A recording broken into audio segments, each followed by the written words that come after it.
Cheers. All right.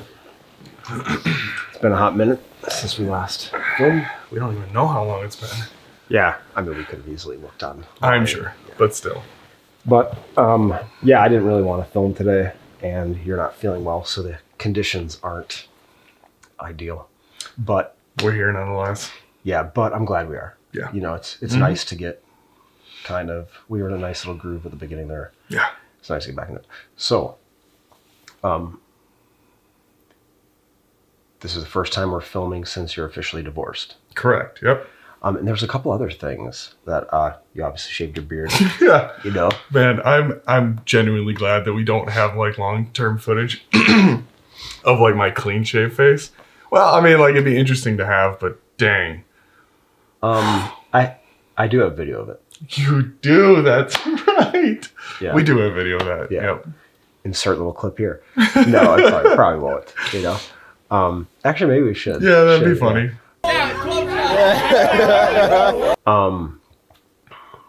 But and then you were just gone out of state for a couple weeks. So yeah, usually we try to grab a topic and run with it, but I kind of don't want to do that right now. I kind of want to just like, so we obviously have talked we hang out a lot, you know? Yeah. And so we've talked about like very recently after you got divorced and that your divorce finalized, you know, because you knew the divorce was coming for the last year. Yep. But it's now official. Yep. Ladies. But what it's been a month now? Mm-hmm. Almost exactly a month. Yep. Where am I at? Where are you at? Good question. Well, regarding the excuse me if I cough or anything right now. Regarding the divorce itself, I've processed that. Right? Like, I think the best example is the episode we did on letting go. Like, how to grieve something, I have done that. It's all, like, it's never perfect, right? But as much as I can, that's all processed. So at this point, it's just like wrapping my brain around the fact that it's real. It's really here. Which kind of changes day to day. But overall, it's not something I carry with me all the time. I genuinely like have processed it and relatively moved on. So that's good. Other things though. So you kind of mentioned I was out of town for like 2 weeks. Doing something I didn't really want to have to be doing in a place I didn't really care to be. Ended up having more of a positive attitude while I was doing it than I expected, which was great. But the whole time from, maybe like the divorce itself till maybe like a week or two ago, I was just kind of lingering in this space where I'm trying to figure out what now, right? So the last year has been anticipating this. It happens. I'm mentally fine with that. But then I get this question of what now? What do I do with my time now? What do I do with my life now? Like nothing really changes because I'm still just living the life that I'm living. And it's been that way for like a year now.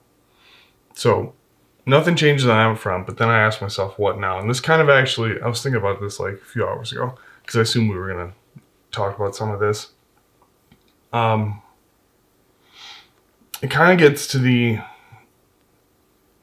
well, I guess through a lot of roundabout ways, I started to realize a strong purpose that I have in this season of life anyways. I knew that right now, and especially for the next like 5-6 months, I'm not dating, I'm not doing any of that, so that my time is available for people. I knew that. Coming into this, I knew that's what I'm doing, that's what I'm focusing on. But over some of the things I've done in the last few weeks, I helped someone lead one of their classes, which if you ever watch this, Ben, you're an awesome dude. And in doing that, I kind of came to a realization of something that I have or I don't know that that I have, that I need to share with people. So we're all oriented towards, I don't know, whatever we're interested in, right? Like, you're interested in different things than I am. We have a lot of similarities, but we focus on different things. And I have a thought on this a little bit later that we'll get to. But for me, I'm very just interested in people. I just love being around people, connected to people, talking to people. I'm a lot more extroverted than I grew up thinking I was. And it's awesome. But what I realized is I'm literally supposed to spend most of my time encouraging that which is inside of other people for whatever the benefit is for them.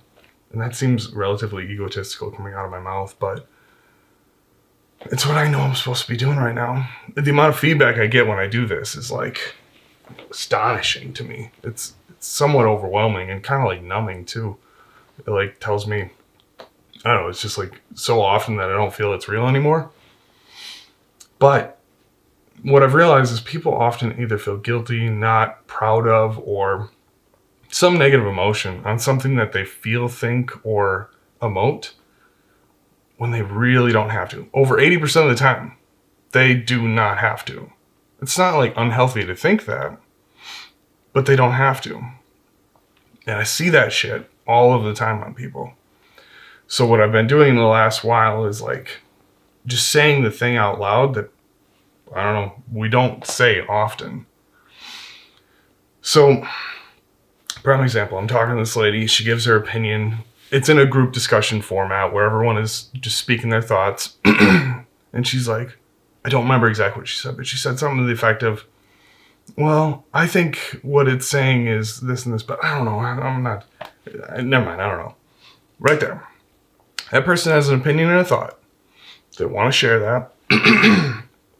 Who knows if it's valid or not? You don't have to, you can assess it afterwards, but right there, she feels guilty for even opening her mouth. So my instant response is, hey, one, thank you for sharing, right? Just that thank you right out of the gate. But two, then I was like, hey, I can tell you're really timid about sharing whatever your thought is, but I want you to understand what you're sharing has value right now. You just speaking has that value. So that can't be taken away from what you're actually saying. Now, whatever you're saying may have certain value, higher value, lower value. It doesn't matter, but the fact that you have said it is a good thing. So don't feel shame about that. And like the glow on that person's face is just phenomenal to me. So that's just one example and kind of like where I am and what I'm aiming at this point. But and it feels all just like self-centered focus. But it was a question and I ran with it. So that is kind of where I am and what I'm aiming at right now. Yeah, it's interesting. It sounds like she almost was like doubting her own worth, actually. Yeah, like the worth of her opinion. Mm-hmm. Which is, yeah, I think that's really common. I notice that in myself a lot where, it's like, well, who am I? Like, this probably isn't worth anything. Like, why am I, I don't know what I'm talking about. Mm-hmm. But at the same time, it's like, well, and I catch myself on that all the time where it's like, mm-hmm. It's like, well, no, you've kind of assessed this. And that's why I try not to speak about things if I haven't tried to process it. It's like, you've processed it and the conclusion you've come to seems the most logical.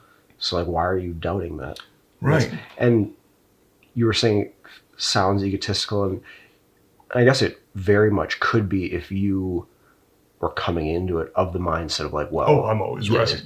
Yeah. But I think the value of that is that we very rarely get that. We very rarely get that outlet of someone acknowledging that, just being completely open and truly wanting to know what it is we are trying to process or what we're going through or how we're feeling. And you're a facilitator. Yes. So really all you're doing is facilitating that avenue for someone to go down. Correct.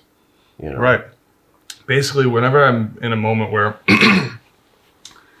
I'm trying to connect with somebody and I feel like there's some kind of bridge in the way of that connection, I just kind of speak at it.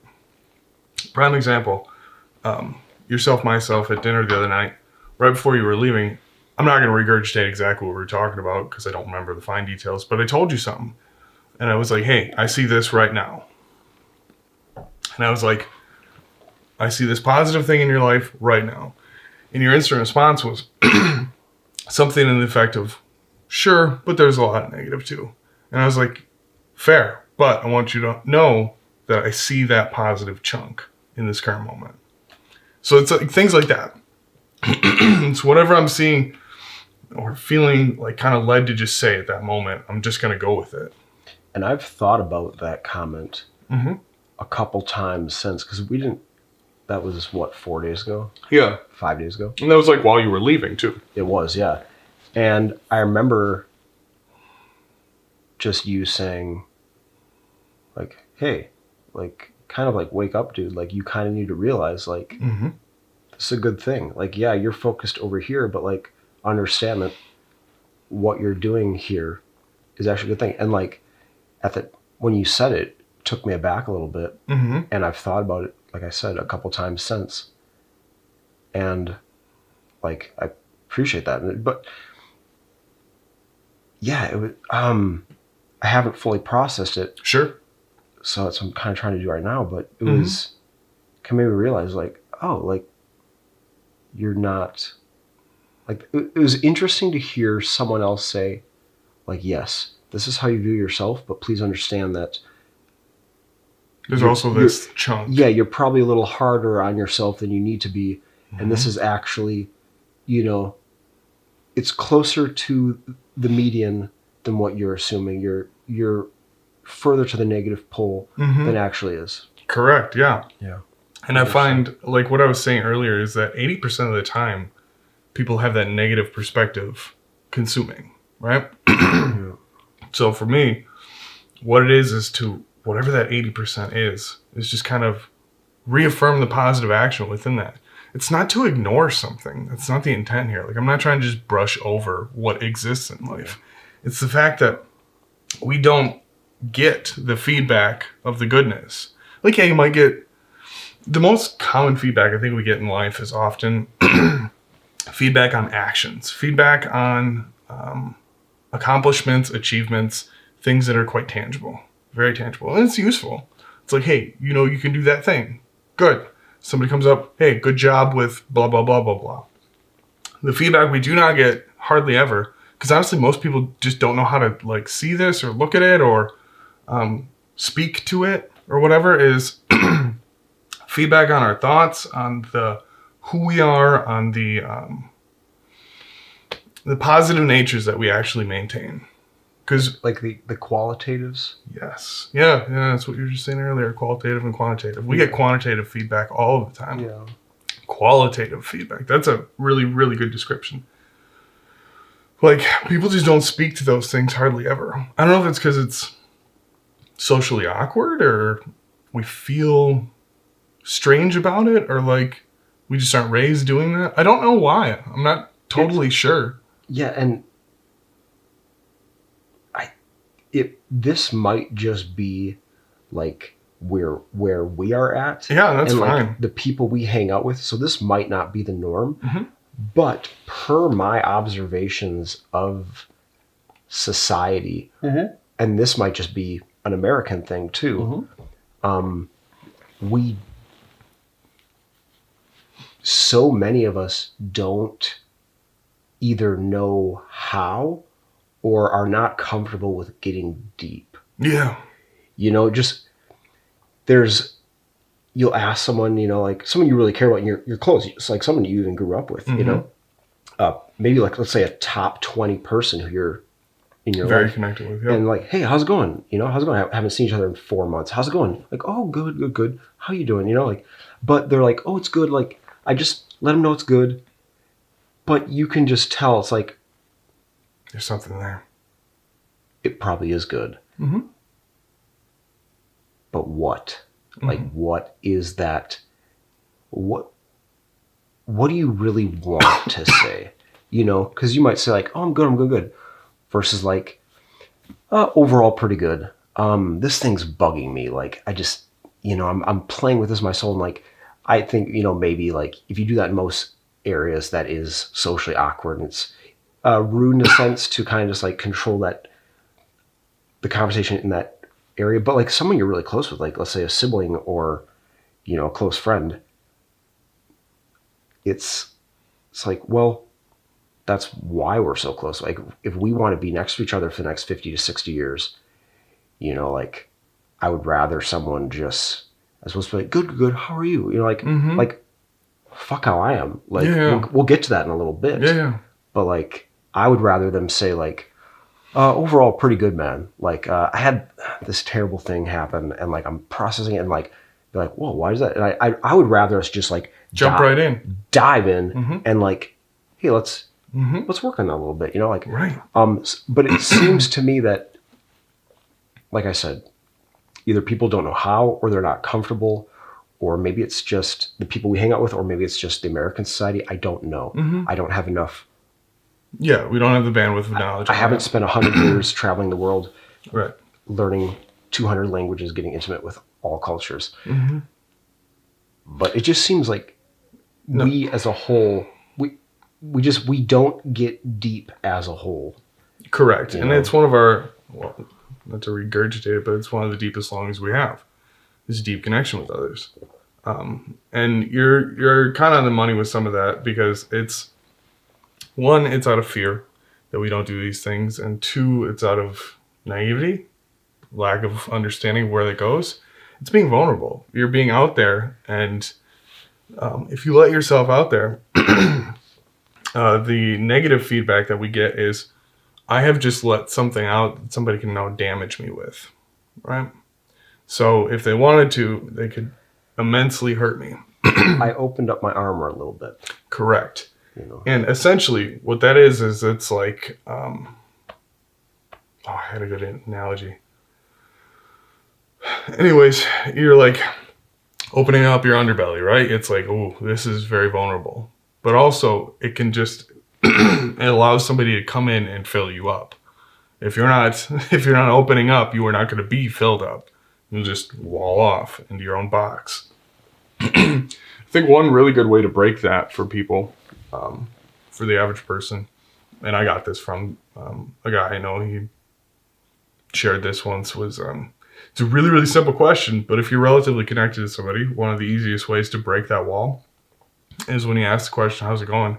And they're like, good. The next question you ask is, no, really, how's it going? The word really.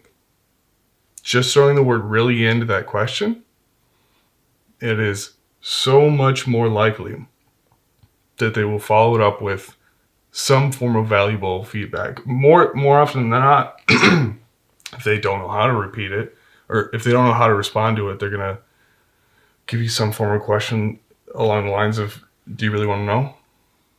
Yeah, and if they are uncomfortable with it, they're like, good. Be like, I don't believe you. I don't trust you. Get the fuck out of my life. Yeah, then you just damage it. Yeah. It's like, okay, now I'm going to hurt. They're the enemy. You know, now it's power moves. Straight power moves. So, exactly.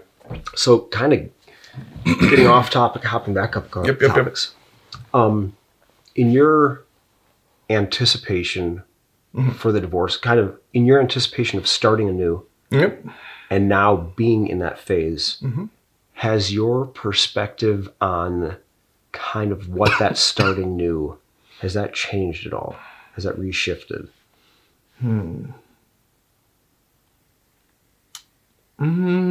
That's a fair question, but I don't really know that I had a great perspective to start with. So I'm kind of shaping it as I roll here. Okay. So maybe a large portion of your mindset was just kind of get through it, kind of get to the finish line. Yep. With some level of anticipation that I know I'm going to spend my time with people. And that's the majority of my extent of thought. Okay. So current state, well, we kind of just went over current state, right? So that's like what I've learned since that's happened, and where I am with it now. But one thing I was thinking about, and I had people ask me previously when I was going through a divorce, a lot of people used to ask me, or they never felt comfortable asking this, but a few people did ask me, is like, what do you think about marriage then? Right? I imagine a lot of people that get divorced are pretty jaded about that. And for me, I still think it's one of the most valuable things you can do. Connecting with another human being that you're going to spend your entire life with, ideally. And just growing as an individual. It's like a constant feedback loop that you can live with. Not that that's all it is, but... So yeah, I'm totally pro-marriage. Do it all day. It's awesome. Completely. But I do know of myself that now I have like a sense of skepticism towards people. It's like some level of trust that I'm obviously not dating, but I imagine when I start dating, there's going to be this reciprocated level of, I don't know if I fully trust you. And that's like worrisome to me. Not that I'm there yet. And I'm hoping by the time I get there, I can process through that full understanding and what I'm really looking for so that I can get to a level where I just full on trust it. And that's why I'm grateful that I'm taking, at least 6 months here to go through it. But that would be my fear going forward. Yeah, that's something that I struggle with every time I start getting close to people. And I think I've been cheated on more than I haven't. And it's probably like a 4-to-1 ratio, And so now, and this is something I haven't, like, we talked about it when we were, a while back, but like I haven't been to therapy in a few months. After my grandpa died, I haven't been back since, which that's probably like when you want to go, Right. But I've just like closed off and sure. And that is an area that I would, love that I probably need to tap into, because I'll get close to someone and there's these, I like can't be true. I can't be, and not that I'm lying, not, I guess in a way it is, but like, not that I'm trying to wrong or manipulate or use. It's just that they're not getting the real me because there's that lack of trust. It's like this probably large part of my subconscious, maybe even conscious, that like, I just don't believe or just don't trust that someone will love me and not cheat on me or lie to me. And so I've known this, well, probably for 15, 16 years now. Yeah. Where it's just every time I get close to someone, I'm like, I know how it is to just be in love with this person, just be like, and that really great love, I think, came from both of us just being true. And we were true with each other, and we liked that about each other, and we were attracted to the true forms of ourselves, and that's how we bonded. And ever since then, age probably 20, every time I've gotten close to someone, I just, it's like, it isn't what that was. Yeah. I am not in it the way I was then. And I know how that is, and I know how just good and beautiful that was. And yes. And so, that is a real thing, that those walls that you don't want there, but they're there. That was what I was going to say. So my description was going to be like the walls that you put up to protect yourself, because you don't need to go through that again. Like the inner you doesn't want to deal with that again. Yeah. But at the same time, it's like, how do you break down those walls, and when's it right to do that? And it's like you can't be naive, but how do you get rid of those barriers that are preventing the relationship from being what it could be? Right. Yeah, no, that's That is for a more educated mind than mine, but man, that is an appropriate endeavor to search after, for sure. Because, like, you're going to want that in life, right? You are definitely going to want that in life. Right. And I think, this may be an overgeneralization, but I think most men do that. Most men tend to wall up because I don't want to be open with this. I'm just going to function, achieve, accomplish, go, and we're going to have a reciprocal life and relationship. And this is even from like people with healthy relationships. They'll do this all the time. I would do it. Dude, I was the king of this. Totally. Like, I would be fully open in some circumstances, but not everything. Not everything. And if if you are not willing to open up and be fully available to trust each other, there's bound to be failure waiting, right? And it's not insurmountable failure that you can't overcome. You can, totally.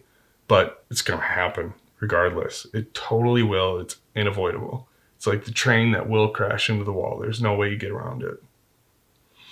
Yeah, it's like the inevitable problem that, you know, it might not be prominent at the time, but eventually, I mean, if you're going to spend 50 years with someone, 60 years with someone, you're going to have to deal with it. So it's like when, you know, when are you going to deal with it? When, how, what's the healthy way to do things? Yep. I don't know. Those are the things I aim to figure out going forward. But I think a real sense of openness is totally warranted. And for me, it's what I used to do is I would just like hide my own thoughts because I didn't want to be vulnerable. Because vulnerability often got me damaged.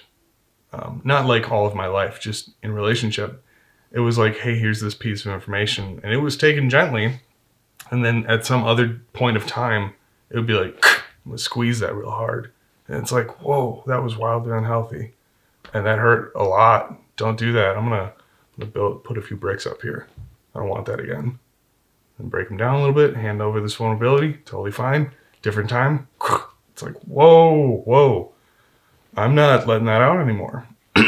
Yeah, I gave you that, trusting that you wouldn't use it against me in the future. But I didn't even have the foresight to understand that's what was taking place. Because now, if I see that, I think the healthier version for me is like, hey, I handed you this vulnerability and you just brought that back to damage me. I understand that you can't do that, but I also see it for what it's worth now. So I will confront you on that and deal with it as opposed to wall up and cower away. Yeah. Yep. 2 minutes. Is there anything that you want to talk about? No. I'm glad to be back in the chair.